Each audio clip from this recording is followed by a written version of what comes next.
Kind of evil when you did that. I'm gonna have to say. I think you know you weren't doing it. The sheriff's office, and what we'd like to do is talk to you about what's happening at your house. Kind of like talk to you about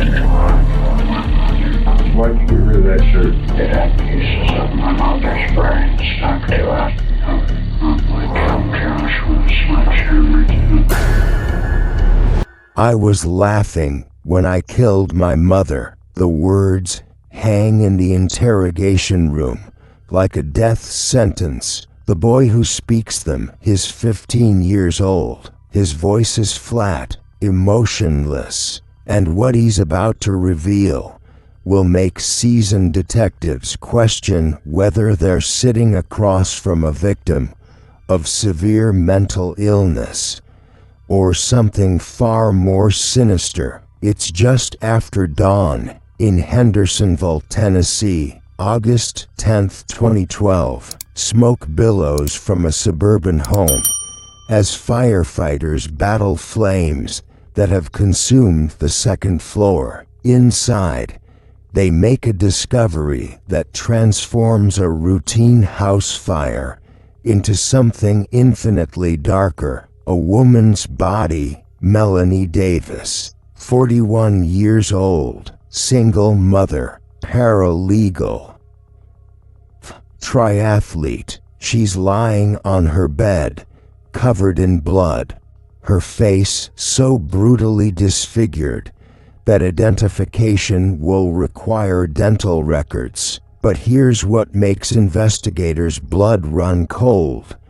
She didn't die from smoke inhalation. The fire was set after she was already dead, after someone had taken a sledgehammer to her skull 12 times. Outside, her oldest son, 17-year-old Joshua, stands with police, his face pale with shock. But there's someone missing from this horrific scene. Someone who should be here, terrified, grieving, traumatized. Zachary Davis, age 15, Melanie's younger son. 4 hours pass. 5 miles from the burning house, a patrol car spots a teenager walking alone down a darkened road, a backpack slung over his shoulder. When they bring Zachary Davis into the interrogation room, he doesn't ask about his mother. He doesn't cry. He doesn't even seem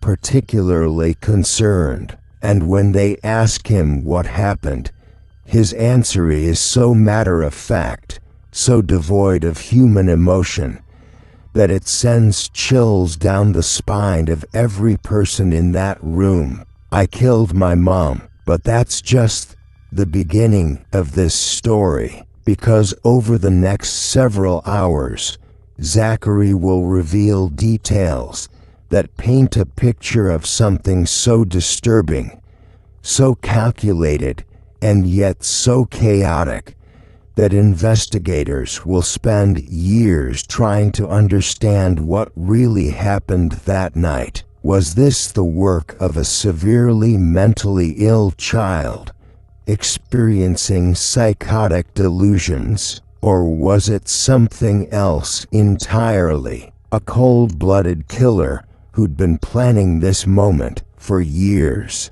The truth, as you're about to discover, is far more complicated than anyone could have imagined. The interrogation room at the Sumner County Sheriff's Office is sparse. Concrete walls, fluorescent lighting, a table, 3 chairs, and sitting in one of those chairs is a boy who looks like he could be any teenager you'd pass in a high school hallway. Thin, quiet, unremarkable, except for his eyes and the way he stares through his eyebrows with an intensity that makes grown men uncomfortable. Detective Thompson begins the interview with standard procedure, reading Zachary his rights. The boy's voice when he responds is monotone, robotic, completely flat. It never changes pitch, not once. It's like listening to a computer program designed to mimic human speech, but hasn't quite figured out how emotions work. Have you ever been in trouble before? The detective asks. No. No problems at school? No. The detectives already know Zachary's background. They know about the tragedy that struck this family 5 years earlier, when the boys lost their father to ALS, Lou Gehrig's disease. They know Zachary was only 9 years old when his dad died. They know that something changed in him after that, something fundamental. When they ask about his father, Zachary's response is chilling in its detachment. Did it bother you when your father passed away? Pause. Not really. Not really. His father, the man who raised him, loved him, tucked him in at night, died a slow, agonizing death from a degenerative disease, and Zachary Davis felt nothing. But the detectives press on. They need to understand what happened in that house. They need to know why. So they ask the question directly. What happened at your house today? Zachary doesn't hesitate. I killed my mom. Is there a reason why you did that? And here's where things get interesting, because Zachary, this boy who is just admitted to murdering his mother without a trace of remorse, suddenly becomes evasive. He can describe exactly how he did it. He can tell them about the sledgehammer, the fire, his escape plan. But when they ask why, that question remains unanswered. Can you tell me why? I'd rather not. It's not that he doesn't know. He admits that much. He just doesn't want to tell them. And this refusal, this one piece of information he holds back, will become the key to understanding whether Zachary Davis is a victim or a villain. To understand what happened on August 10th, we need to go back. We need to understand who Melanie Davis was, and what her relationship with her sons really looked like. From the outside, they seemed like a normal family recovering from tragedy. After Chris Davis died in 2007, Melanie moved with her 2 boys to Sumner County for a fresh start. She worked hard as a paralegal. She trained for triathlons. She was building a life for herself and her sons. And according to text messages recovered from Zachary's phone, she was a loving, attentive mother. Love you. Tried to talk to you before we left, but your door was locked. She texted Zachary one afternoon, ending with a heart emoji. Another message. Hey sweetie, we'll be home soon. Then, we can see a movie today. The last text she ever sent him was simple. Okay, red heart. She had no idea that just hours later, her youngest son would crush her skull with a sledgehammer while she slept. But beneath this veneer of normalcy, something was deeply wrong. Zachary had been different since his father's death, withdrawn, isolated. At age 11, his behavior became concerning enough that Melanie took him to see a therapist. That's when doctors diagnosed him with a depressive disorder. But it was worse than that. Zachary told his doctors he was hearing voices, including the voice of his dead father. They diagnosed him with psychosis, a symptom often associated with schizophrenia. But at some point, his treatment stopped. Why? No one knows for certain. Maybe Melanie couldn't afford it. Maybe she thought he was getting better. Maybe Zachary refused to continue. Whatever the reason, by the time he was 15, Zachary Davis was a powder keg waiting to explode. And here's what makes this even more disturbing. His brother Josh tells investigators that the night of the murder, Zachary seemed completely normal. They went to see a movie as a family. They came home. Their mom went to bed around 9 o'clock. Josh worked out with her briefly, said goodnight, and went upstairs to his room. Everything was ordinary, unremarkable, except it wasn't, because while Josh was upstairs, while their mother slept peacefully in her bed, Zachary was in the game room, planning, waiting, making sure everyone was asleep before he made his move. What he did next would shock even experienced homicide detectives, but his motive, that revelation, wouldn't come until much later, and when it did, it would change everything investigators thought they knew about this case. "I killed her at around 11 p.m. Zachary's voice remains flat as he describes the murder in clinical detail. He tells investigators he waited until he was certain both his mother and brother were asleep. Then he went to his mother's bedroom door, opened it quietly. She was lying on her bed, sleeping peacefully, completely vulnerable, completely trusting. He raised the sledgehammer above his head. "How many times did you hit her?" "I mean estimation, 12 times. 12 times. Think about that for a moment. It takes perhaps 3 seconds to swing a sledgehammer, maybe 4 or 5. If you're a 15-year-old boy who doesn't have much upper body strength, that means for roughly 45 seconds to a minute, Zachary Davis repeatedly brought a sledgehammer down on his mother's skull, over and over and over again. "Where did you hit her?" "Around the head area." "Was she sleeping at the time?" "Yes, sir." "Did she wake up and say anything to you?" "No, sir." The detectives ask him to demonstrate how he swung the sledgehammer. Zachary stands up, raises his arms, brings them down in a brutal arc. The motion is practiced, deliberate.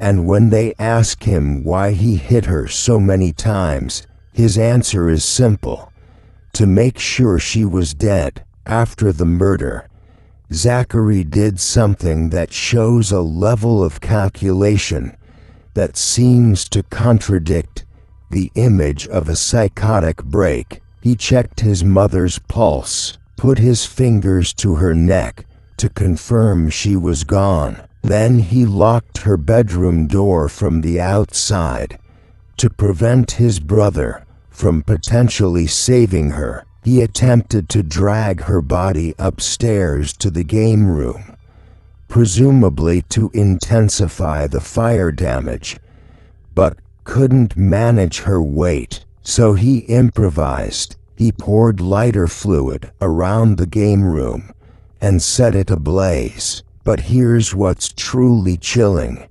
The fire wasn't just meant to destroy evidence. Zachary openly admits to investigators that he hoped the fire would kill his brother too. "I was kind of expecting the fire to kill him," he says, as casually as if he were discussing the weather. The fire did wake Josh up. He ran through the house looking for his brother, found the game room in flames, then rushed downstairs to get his mother. When he found her bedroom door locked, he kicked it in. What he saw inside that room would haunt him for the rest of his life. His mother, covered in blood, her face destroyed. And yet, even in his panic, even in his horror, Josh managed to call 911 and get himself to safety. Meanwhile,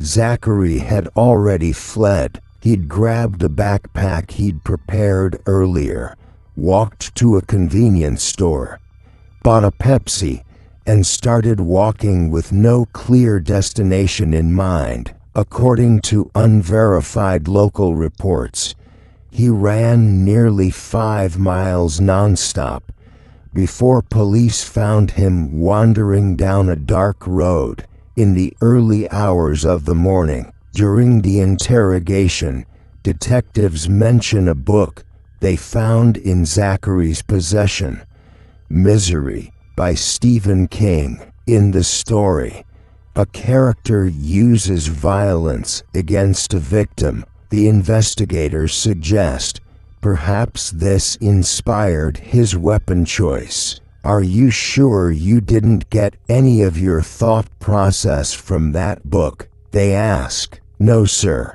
but here's what the detectives don't know yet. Here's what they'll discover when they examine Zachary's phone, his internet history, his notes.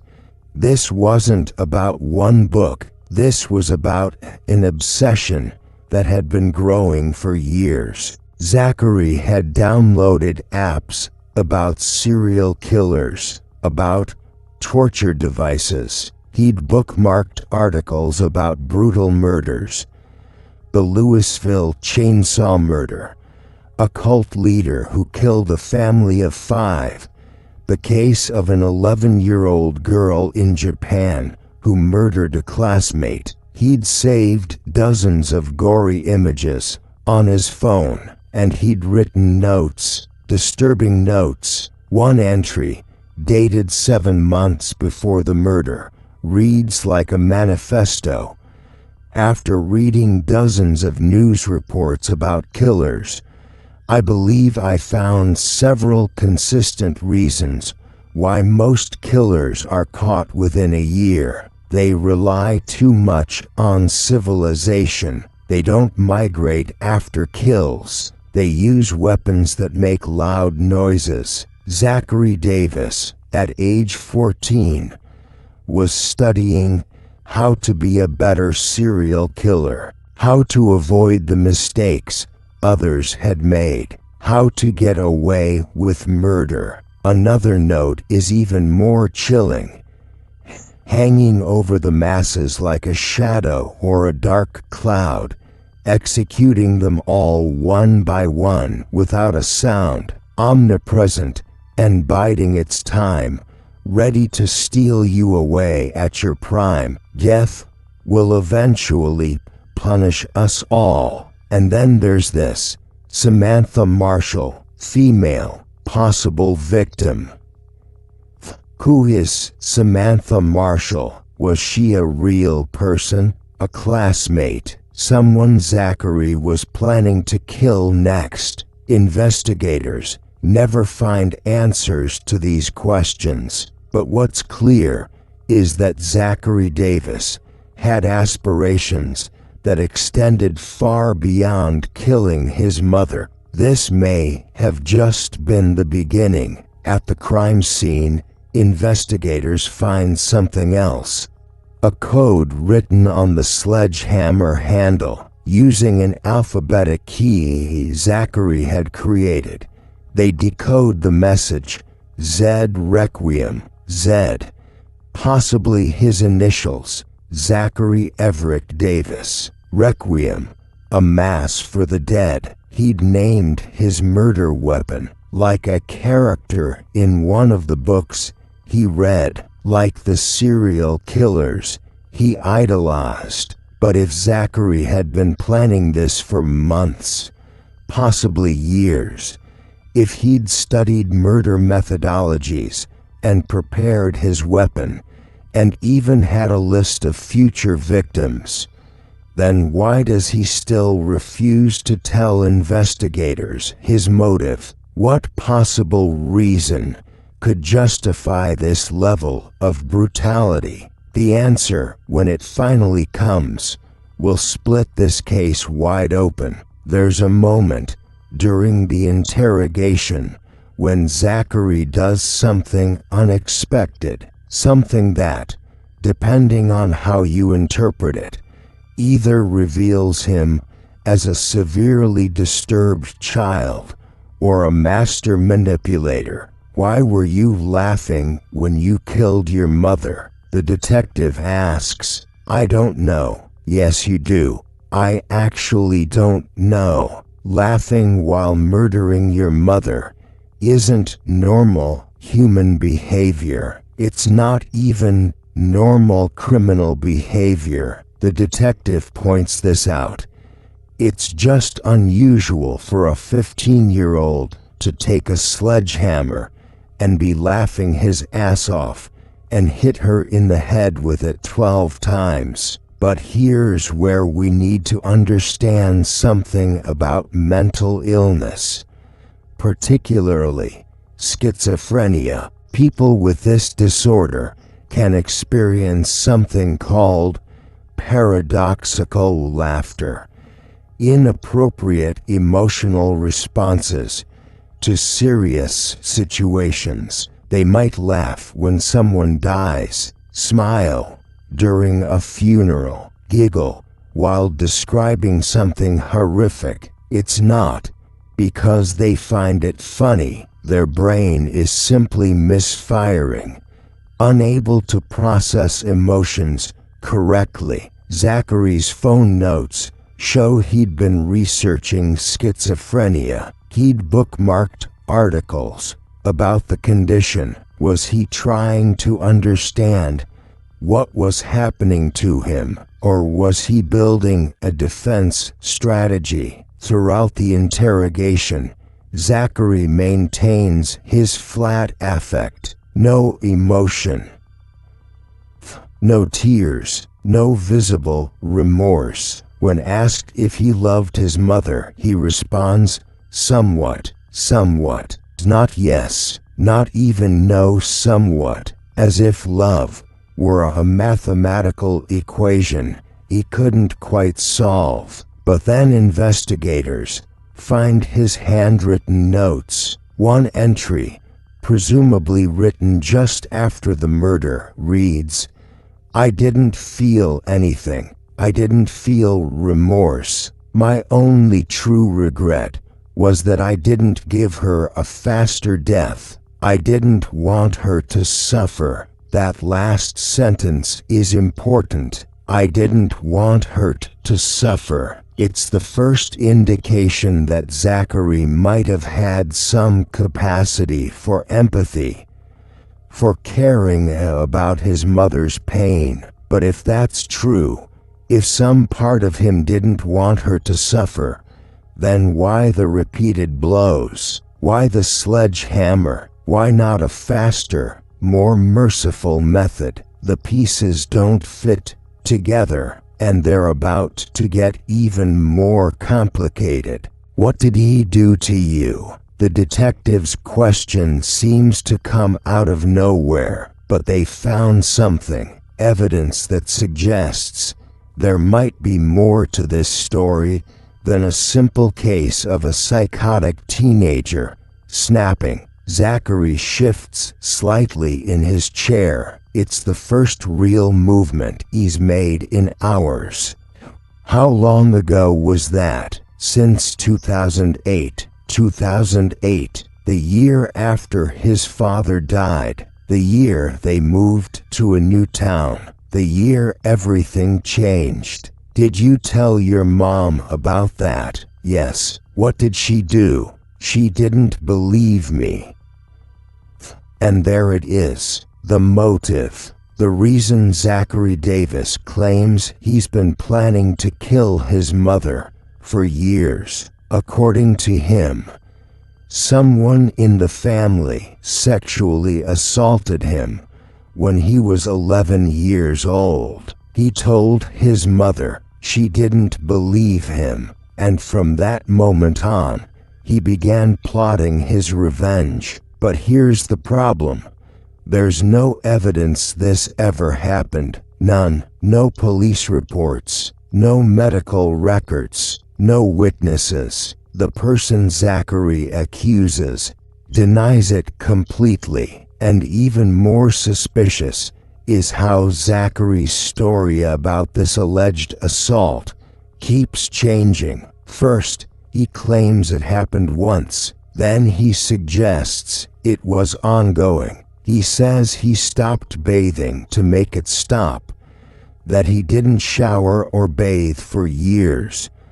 Though this is clearly not true, based on photos and testimony from people who interacted with him. So, is Zachary telling the truth? Is this a genuine trauma that triggered a psychotic break? Or is this a convenient excuse manufactured by a disturbed mind, a delusion created by schizophrenia? Or is it an outright lie designed to garner sympathy? Even the mental health professionals who evaluate him can't agree. One psychologist states that Zachary's thoughts at the time of the murder were driven by psychosis, and that he heard his deceased father's voice urging him to kill his mother. This doctor believes Zachary didn't have the mental capacity for premeditation in any legal sense, but investigators point to the evidence: the packed bags, the disposed phone, the coded message on the sledgehammer, the years of research into murder methodologies. They argue this was calculated, planned, deliberate.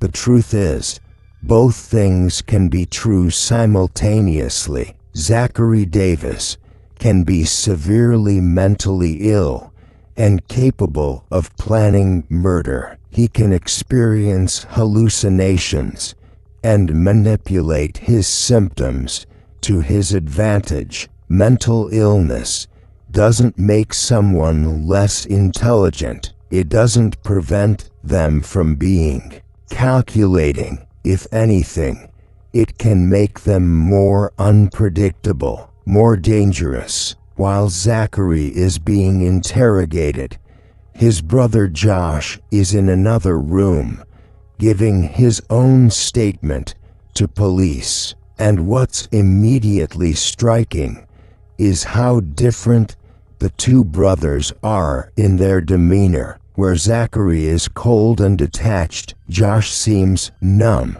not hysterical, not sobbing, just empty. What kind of person is your brother? The detective asks. Quiet. Has he been having any problems? Josh hesitates. He's been kind of quiet, I guess. Hard to explain. It's clear Josh knew something was off with his younger brother, but like many family members of people with severe mental illness, he probably didn't know what to do about it. How do you tell someone their brother is dangerous when he's never actually done anything dangerous before? The detective asks about an incident at school where Josh got into a fight defending Zachary from a bully. Josh downplays it. It was just some kid hitting Zachary with a rolled-up piece of paper, and Josh told him to stop. But what's interesting is Zachary's potential reaction to being saved by his older brother. For someone studying serial killers and cultivating an image of himself as powerful and dangerous, being protected like a helpless child might have been humiliating. Did that resentment contribute to Zachary's planned to kill Josh too, to let him burn in the fire. Josh tells investigators that just a few hours before the murder, he went to his mother's room to say goodnight. She was working out. They exercised together briefly. Then he left her there, alive and healthy, and completely unaware that her younger son was downstairs in the game room, waiting for everyone to fall asleep. When you went in the bedroom, did you touch your mom at any point? No, I don't think so. I freaked out when I saw her. The detective is checking Josh's story against the forensic evidence, making sure his DNA can be explained by his attempt to save his mother, not by any involvement in her death, because at this point, they have to consider every possibility. But it's clear Josh is a victim here, not a perpetrator. He lost his mother to violence and discovered that his own brother was the killer. That's a trauma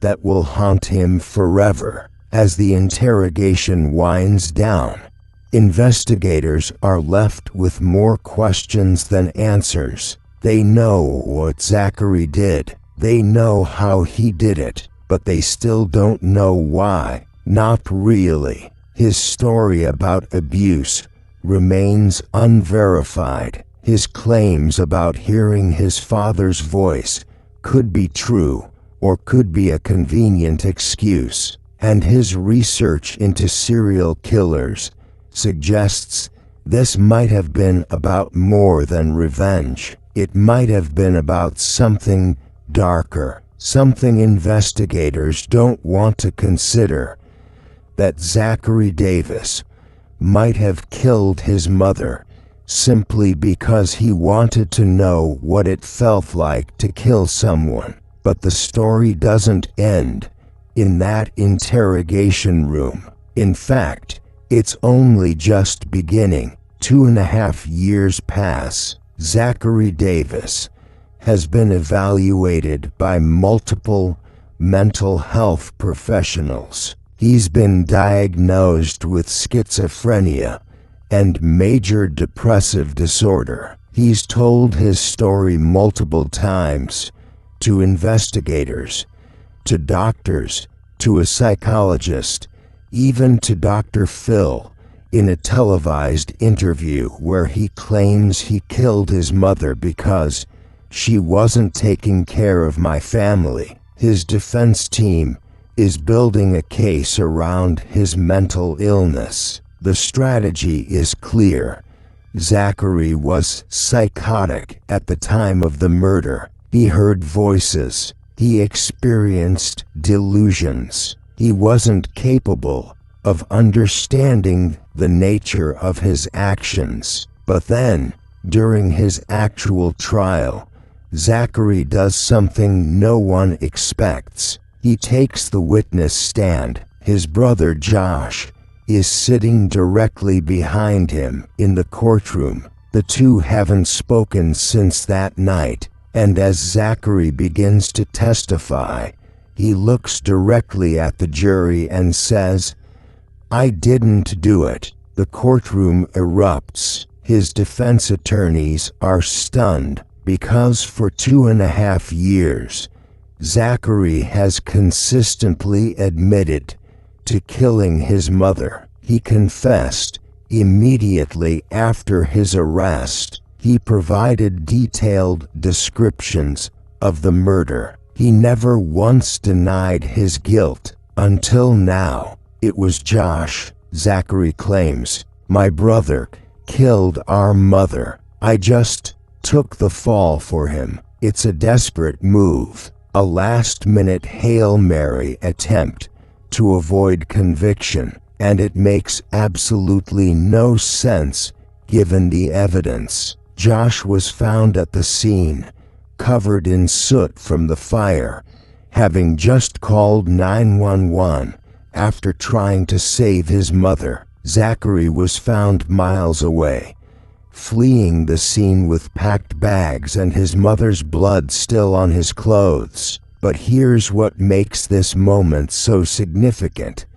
It reveals something crucial about Zachary Davis. Even faced with overwhelming evidence, even after multiple confessions, even after 2 years of psychological evaluation, he's still trying to manipulate the situation. He's still playing a role, and that role, in this moment, is the innocent victim of his brother's crime. His defense attorney immediately asks for the trial to be deemed a mistrial. He requests to be removed from the case. Both requests are denied. The judge makes a statement that captures the essence of this entire case.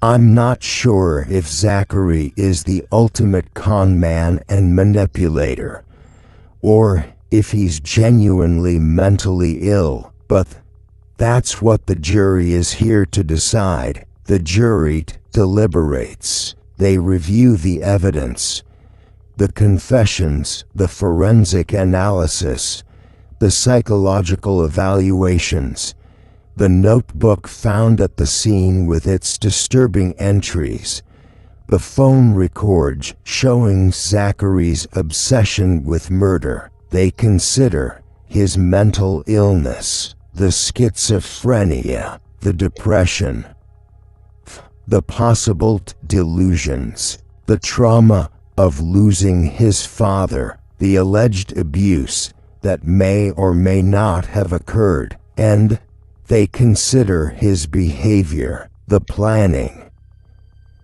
the research, the calculation, the coded message on the sledgehammer, the way he disposed of evidence, the way he changed his story multiple times, each version carefully crafted to elicit a specific response. In the end, they reach a conclusion.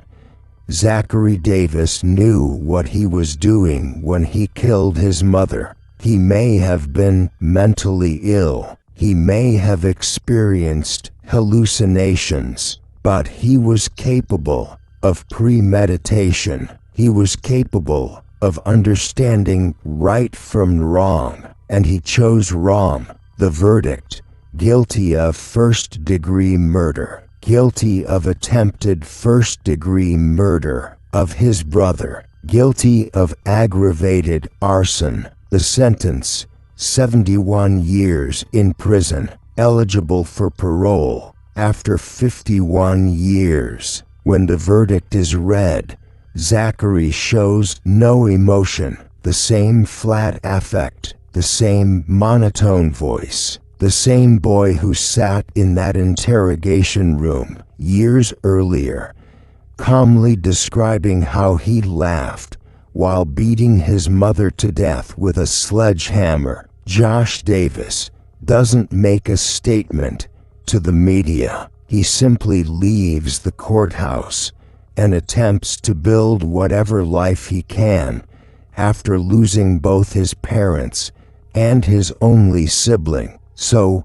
what do we take away from the case of Zachary Davis? Was he a cold-blooded killer who murdered his mother as the first step in becoming a serial killer? Or was he a severely mentally ill child whose psychosis drove him to commit an unthinkable act? The answer is probably both, and neither, and something in between that we don't have adequate language to describe. Zachary Davis was diagnosed with schizophrenia. He did hear voices, or at least he convinced multiple mental health professionals that he did. He was depressed. He was traumatized by his father's death. He may have experienced abuse, though this remains unverified.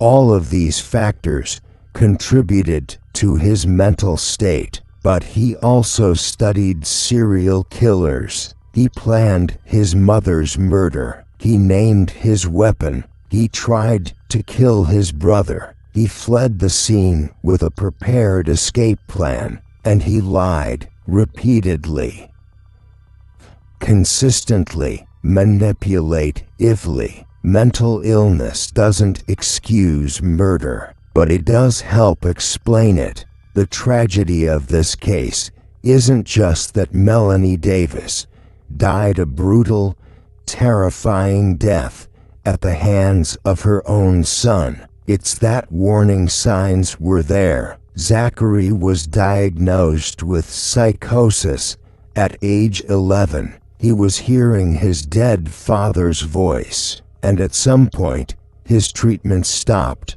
What if it hadn't?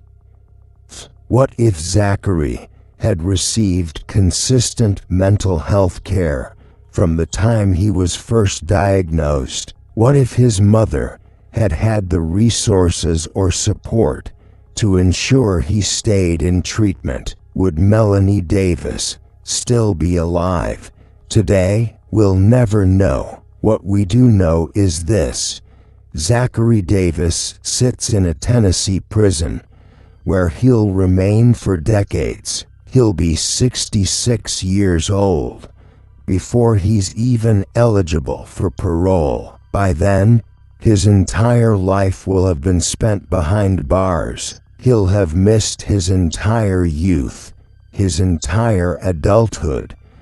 All the experiences and relationships and moments that make a life worth living was justice served by the letter of the law. Yes, Zachary Davis committed first-degree murder and was punished accordingly. But there's one question that haunts this case, one question that investigators, mental health professionals, and true crime analysts still debate.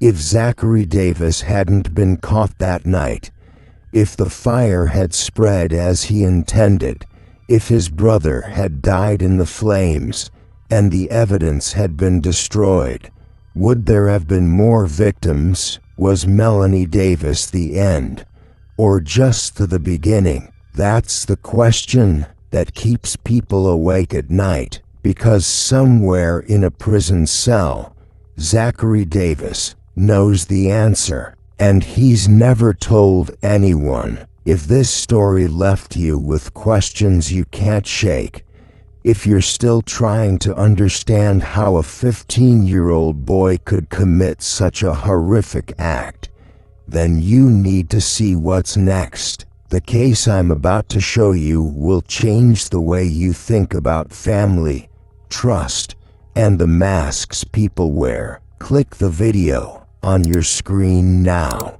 I promise you, it was made for you.